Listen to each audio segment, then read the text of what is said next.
खंगे बाजार ले मंगा दे हूँ।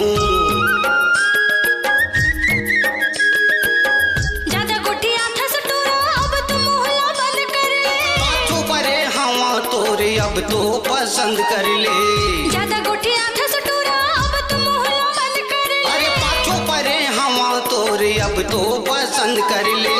छन गुठिया नानी बानी रे, छन गुठिया नानी बानी रे, एक राह पट मपबे पानी रे, एक राह पट मपबे पानी रे।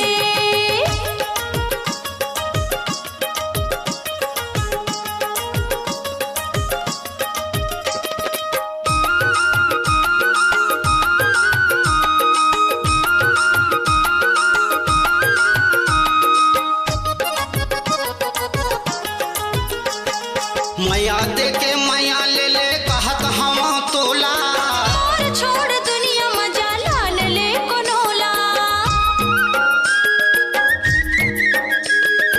भावर भौरा के सिंदूर मांगते भरा ले। भरला बता दे हो रे तोर जुला बचा ले। भावर भौरा के सिंदूर मांगते भरा ले। भरला बता दे हो रे तोर जुला बचा ले।